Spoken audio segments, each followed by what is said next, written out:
तल कोर्टे फांसी दंडादेश परे एबे हाईकोर्ट को निर्देश पर निर्दोष रे खलास। प्रमाण अभाव दुई अभियुक्त को निर्दोष रे खलास कले मान्यवर हाईकोर्ट। दुई अभियुक्त हेले प्रकाश बेहरा और नंदकिशोर सेठी। सूचना अनुसार 2017 मसीहा अक्टोबर मास 10 तारिख में 8 मल्लिक उपखंड किशोर नगर थाना गंभारी मालिया अंचल घटी एही जघन्य हत्याकांड। गोटे परिवार 3 जन सदस्य को हत्या करा जायथिला। बापा बिरंची नायक और 4 वर्षर पुओ नवं को अपहरण पर हत्या करा जायथिला। तसह मां तारिणी को तांको घरे हत्या करा जायथिला। एने स्थानीय किशोर नगर थाना रे मामला होइथिला।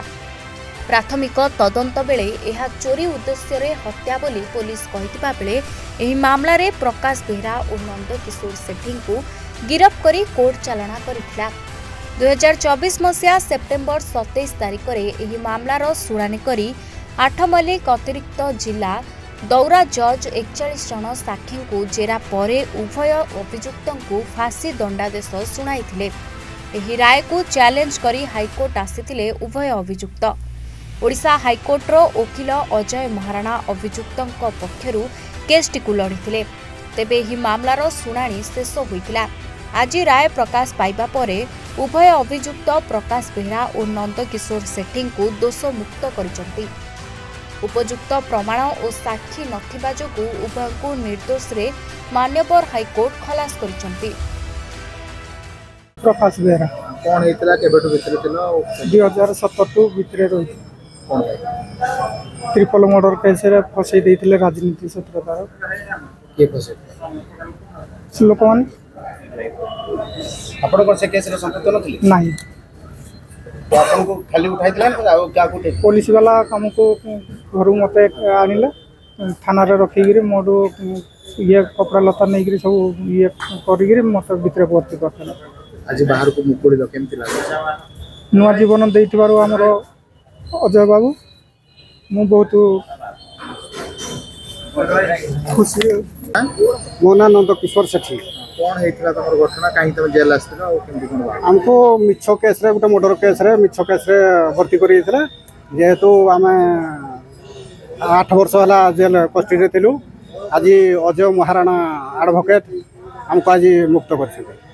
कौन केबेटो तमे कौन सब घटना हेतला तले कौन घटना हेतला सर सेटाई मु जानि हम तो मिछो केस खाली पुलिस वाला अरेस्ट करके फरवर्ड करथला। हमें भी किसी जानि पारनु को केस रे हम ढुकी कौन ही हमें सेतरे भी किसी जानि मर्डर केस तो पर इन्वॉल्वमेंट नहीं सर किसी ना।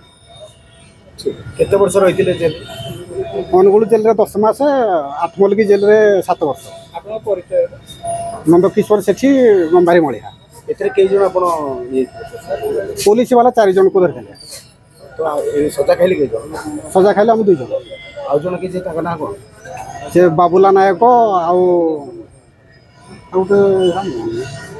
आपण ना कोन मो ना नंदकिशोर सेठी आउ गोटे लेडी जन धरछन सुवर्णा प्रधान को धरथिले बाबूला नायक को धरथिले ताको मान को से छाडी देले थाना वाला हमको ठीक है पेनल केस थिला एटा आपनकर ताकू तो तल कोर्ट 8 मल्लिक कोर्ट देइथिला डेथ सेंटेंस देइथिला किंतु मानवर तो हाई कोर्ट रे केस अपील लेथिला सेठी जाहो विचार करके ताको फेवर रे हेची। कारण देखंतु जेहेतु से माने इनोसेंट थिले तो ताकू न्याय मिलची।